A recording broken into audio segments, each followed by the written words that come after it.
Are you ready for a little controversy? Come on people, let's make some noise. Here's what I have learned after 4 decades of music. If they call you shocking, scandalous, troublesome, problematic, provocative, or dangerous, you are definitely onto something. I'm here to give thanks to all the rebels out there, forging a new path and taking the heat for all of it. You guys need to know, all you troublemakers out there need to know that your fearlessness does not go unnoticed. You're seen, you are heard, and most of all, you are appreciated. Was she talking about me? I wish, but that is not the point.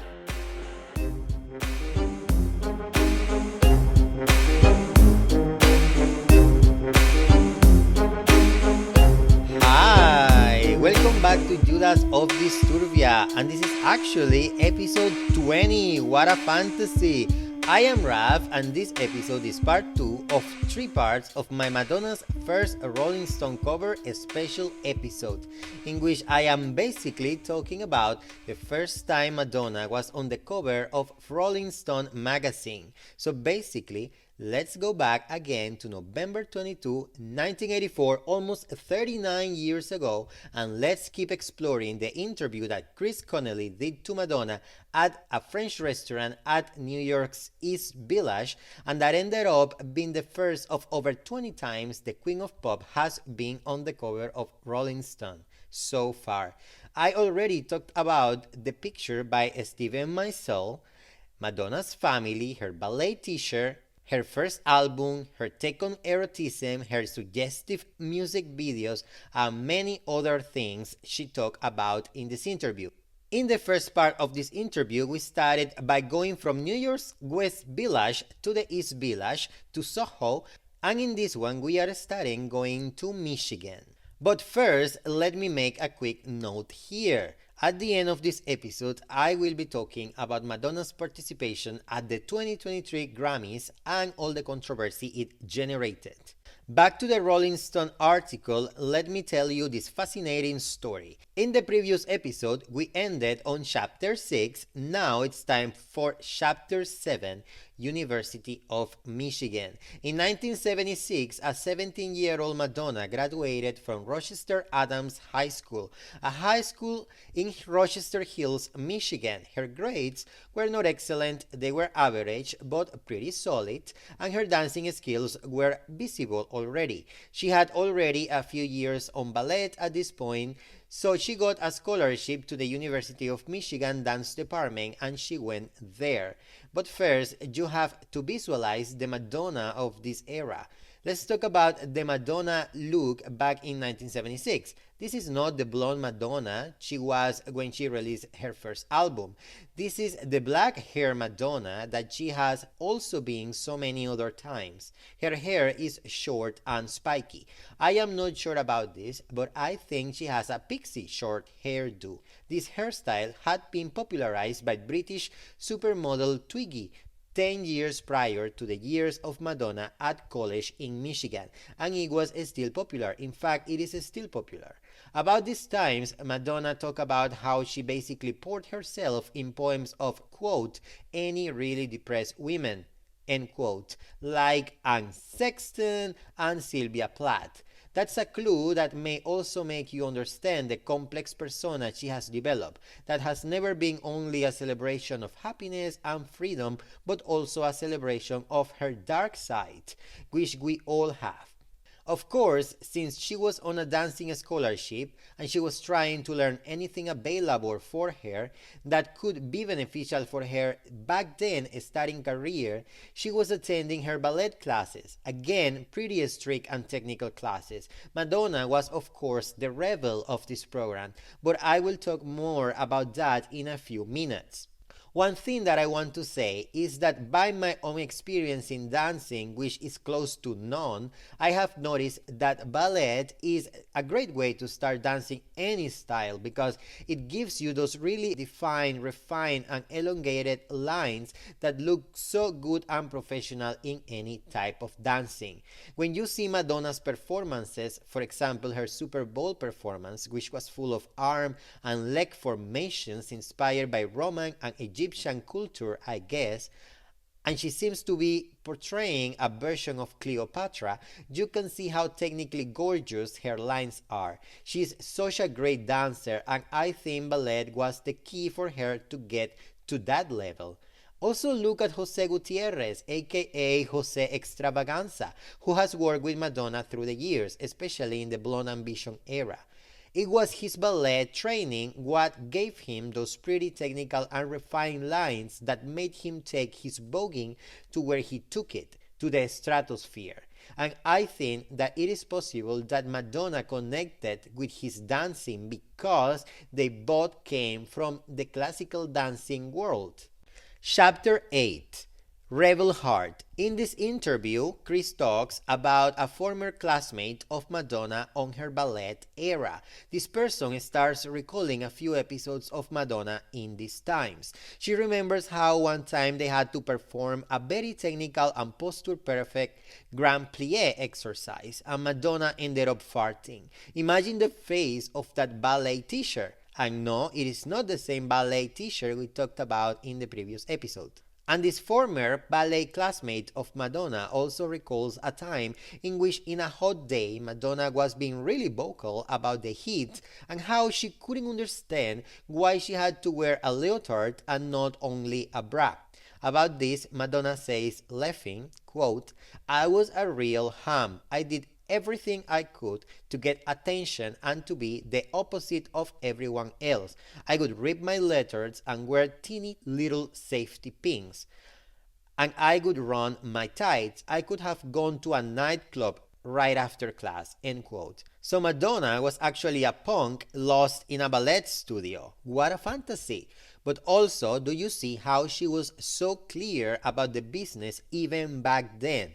She knew she only and most importantly needed all the right attention on her, and she got it. She knew she had to shine brighter than everyone else. Chapter 9. Steve Bray. In those days, at the campus of the University of Michigan, she would frequent this bar back then called Disco, that is described as preppy in this interview. Its name was the Blue Frogge, located at 611 Church Street, Ann Arbor, Michigan. I think now the bar is called Rick's American Cafe, and it seems to be pretty popular still now. Let me know if you know about this place. Actually, it is very easy to find pictures of this bar back then, but I haven't found any of Madonna herself in there. So if you have any, let me know.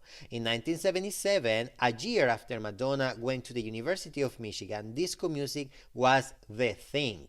And also the movie Saturday Night Fever was released. So it's easy to imagine how this preppy disco was back then. Everyone was doing their best John Travolta steps and impressions all night long.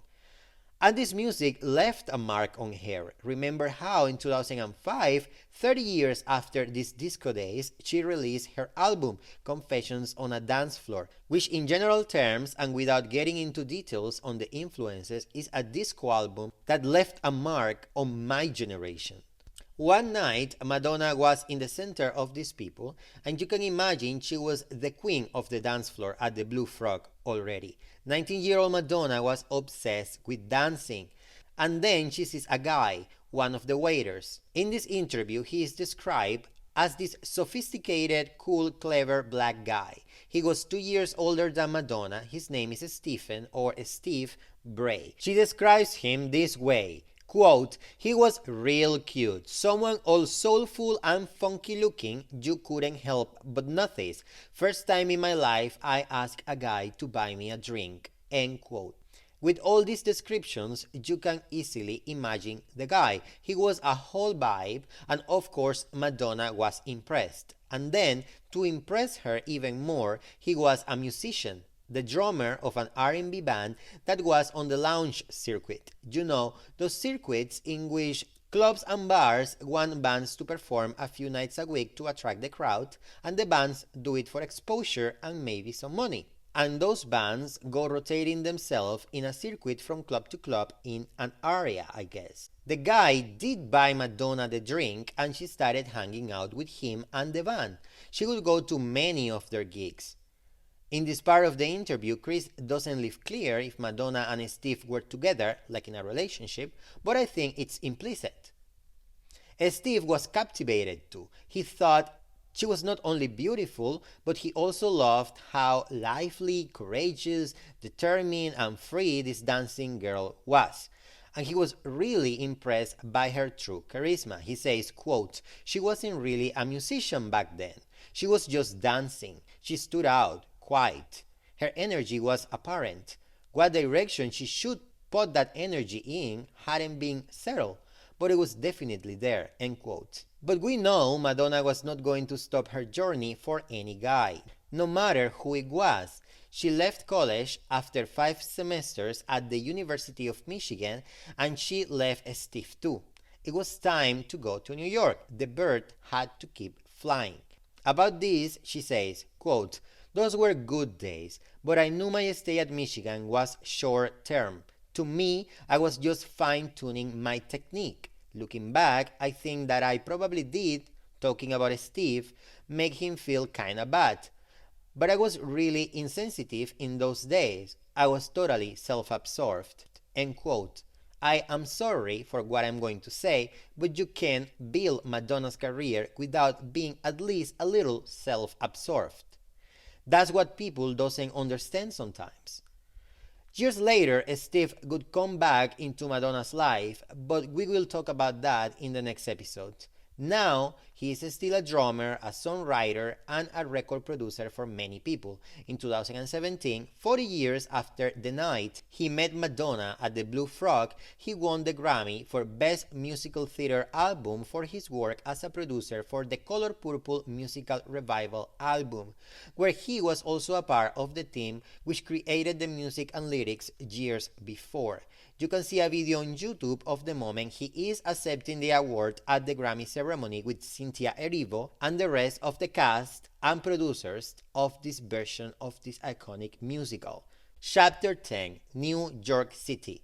Do you remember that urban legend of how Madonna got to New York in 1978 with just $35 in her pocket, a pair of ballet pumps, and a dream? Well, I am not sure about this because I haven't read this book, but according to the internet, Madonna's brother Christopher Ciccone said in his book Life with My Sister Madonna that the Queen of Pop once said, quote, "I came here with $35 in my pocket.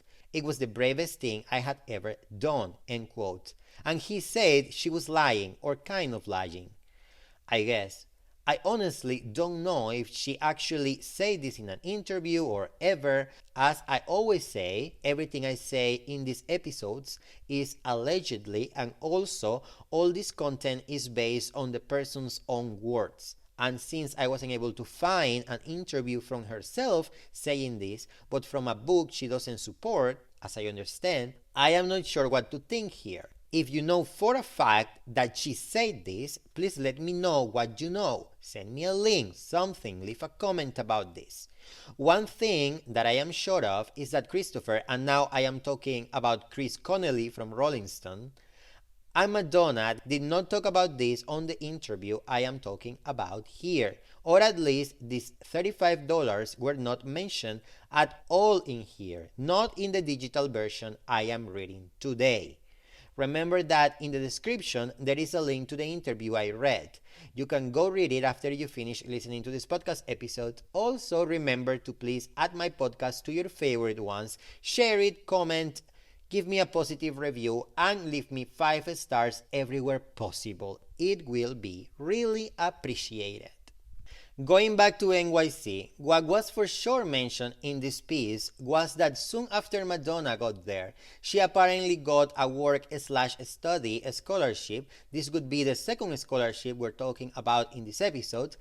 This time to the Alvin Ailey American Dance Theater, which, if you don't know, is a modern dance company based in New York City that was actually founded in 1958, the same year Madonna was born, by choreographer and dancer Alvin Ailey, a Broadway performer. According to the internet, he founded this place to carry out his vision of a company dedicated to enriching the American modern dance heritage and preserving the uniqueness of the African American cultural experience. Bless his soul.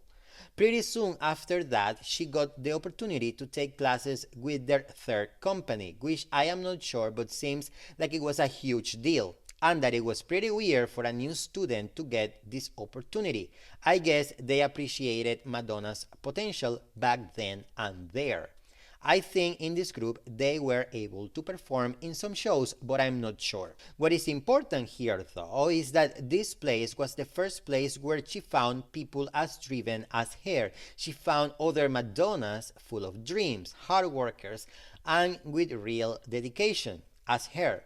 About this she said, giggling, quote, "I thought I was in a production of Fame.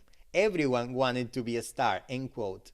She left Ailey just a few months after, and then she started learning with Pearl Lang at her dance company. If you didn't know this, Pearl Lang was an American dancer, choreographer, and teacher from Chicago, renowned as an interpreter and propagator of the choreography style of Martha Graham. And if you don't know this, Martha Graham was an American modern dancer and choreographer who danced and taught for over 70 years. Her style, the Graham technique, reshaped American dance, and it is still thought worldwide. Madonna described this style as a lot of pain and angst. She didn't like it. Madonna and Pearl were not a match, and she left the Pearl Lang Dance Theater pretty soon. You can actually find pictures of a young black-haired Madonna with a little ponytail as part of this company in front of Pearl. And it was here too where Madonna was mentioned for the first time in the press, and you can find those words too, or at least part of it. In the words I read, they basically talk about how Madonna's name is perfect for her, how her face is perfect for a dancer because it's theatrical, and about how her body is also perfect for a dancer. They called her doll-like. Let's keep going. It's time to go to Queens. Chapter 11, Dan and Ed. In these times, Madonna was struggling in New York. She was in dance classes, getting some dancing gigs, but it wasn't enough. She was short on money all the time. She also had her father, Mr. Silvio Ciccone, desperate for her to go back to the University of Michigan and finish college. He thought that all this struggle she was going through was a silly business, but Madonna decided to ignore her father on that, thankfully. She started trying to find jobs that were less limiting and that were maybe paying better, and that were better opportunities for her in general.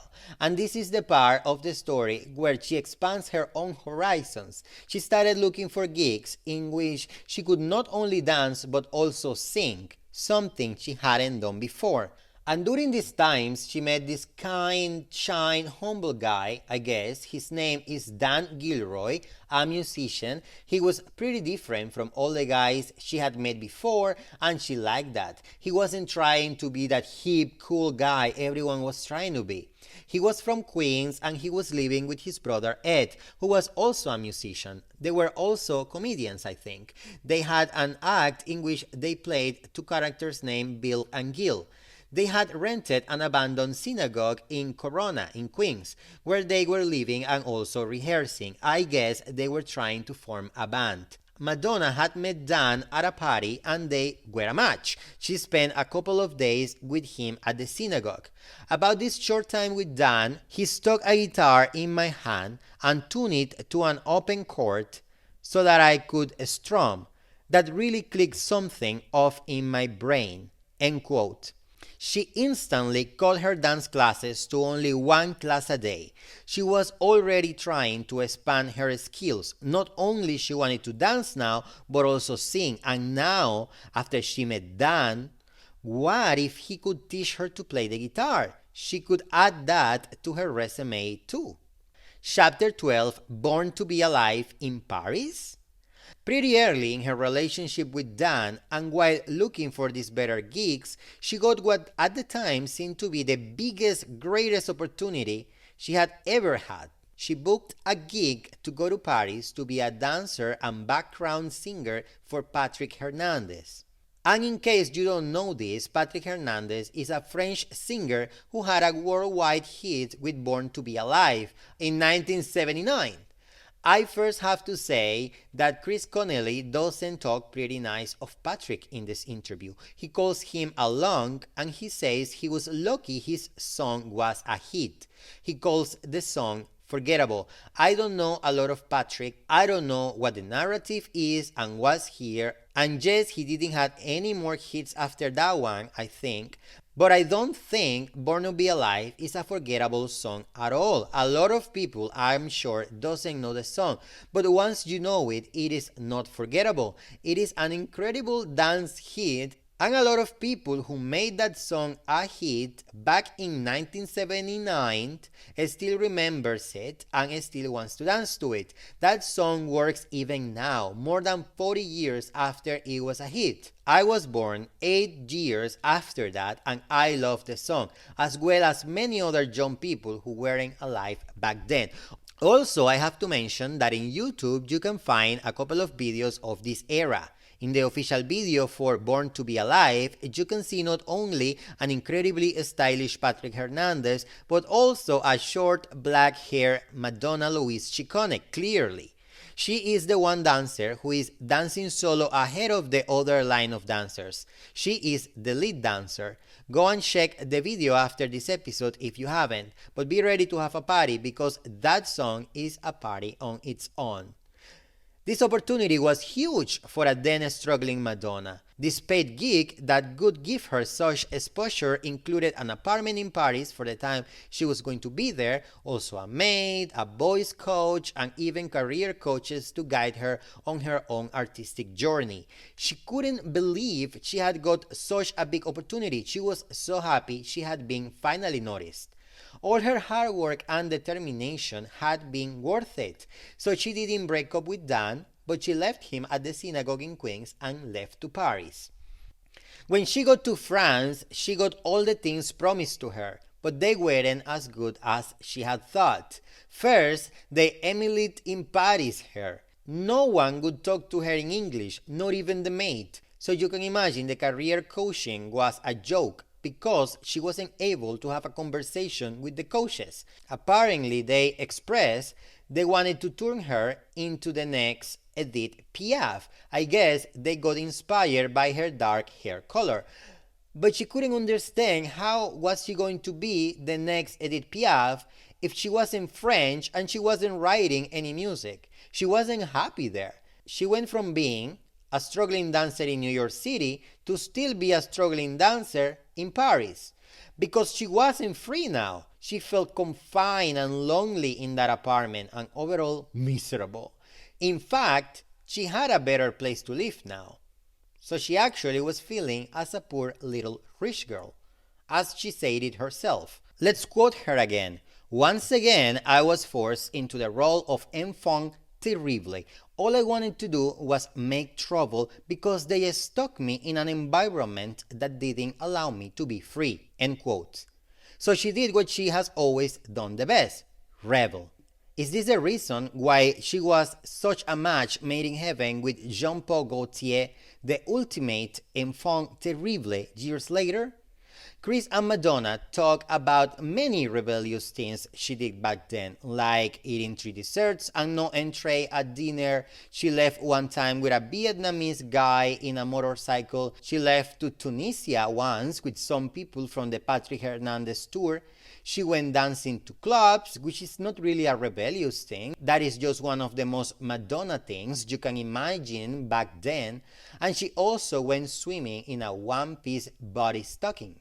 In general, she needed to be noticed, and she had been noticed by these people, but it hadn't been what she expected, and she needed to get out.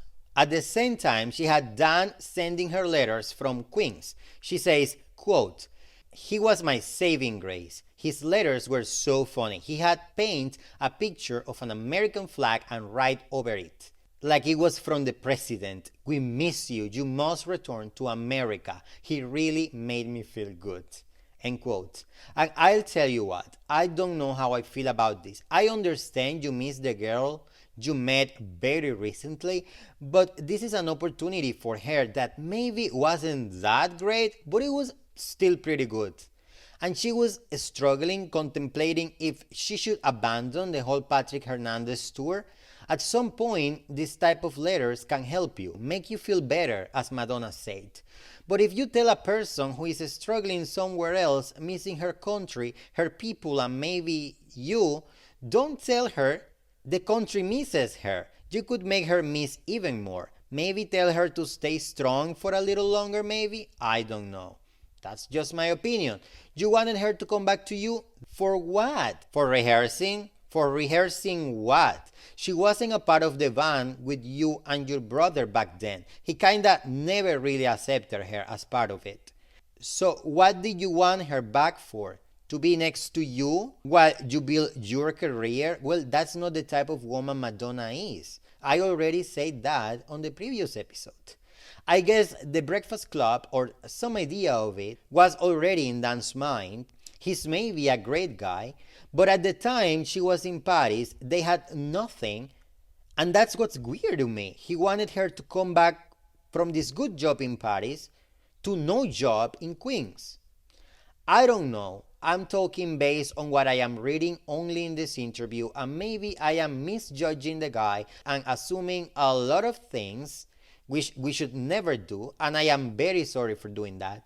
But this is the idea I got from this part of the interview. But anyways, getting pneumonia was the way Madonna got out of the tour, and she came back to USA and directly to Dan and Ed Gilroy at the synagogue in Corona, in Queens. At the end of the day, no matter how you understand this part of the story, it has been proven that for Madonna in that time, coming back to Queens was the right step to take every way possible.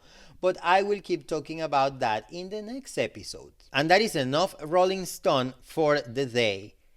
There will be a part 3, the final part of this exploration of Madonna's first time at the cover of Rolling Stone, in which I will explore more mini chapters of this interview. The Breakfast Club band, all the era of Madonna in rock and new wave music, moving from Queens to New York's Upper West Side, her signing with Sire Records, the broken hearts of all the people who expected to produce her first album, and many other things that will take us to ask the question, do these people who saw Madonna going from the bottom to the top resent not going all the way up with her?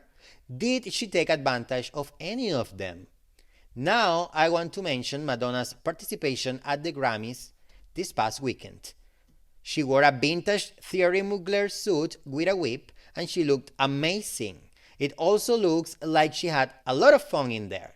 She presented the performance of Sam Smith and Kim Petras, where they performed Unholy, which by the way won the Grammy for Best Pop Duo/Group.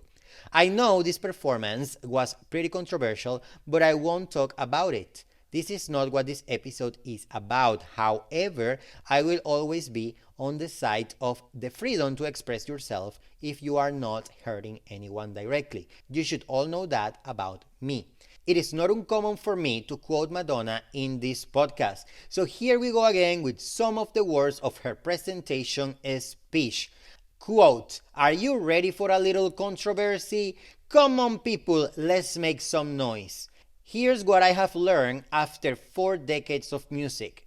If they call you shocking, scandalous, troublesome, problematic, provocative, or dangerous, you are definitely onto something. I'm here to give thanks to all the rebels out there, forging a new path and taking the heat for all of it. You guys need to know, all you troublemakers out there need to know that your fearlessness does not go unnoticed. You're seen, you are heard, and most of all, you are appreciated." Was she talking about me? I wish, but that is not the point. My point is to tell her this once again.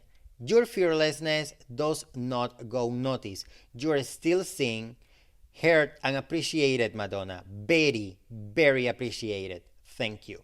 I know some people, many of them deeply hypocritical, ignore Madonna's words and center on themselves not liking Madonna's face, which has absolutely no problem. She looks great at 64. And I know she said something to them, but I won't say anything to them here. They will never stop ignoring what Madonna's career and presence in the media has actually always mean. And I have actually nothing else to say but to ask you again to add my podcast to your favorite ones, share it, comment, and give me 5 stars. Also, this week I finally opened a TikTok account, a YouTube account, and an Instagram account for this podcast. I haven't posted anything there yet, but I will soon. I will leave you all the handles for my podcast social media on the description. Please go and follow me to all the accounts. I will really appreciate that. That is it for today. Thanks for listening and come back for the next episode. Bye!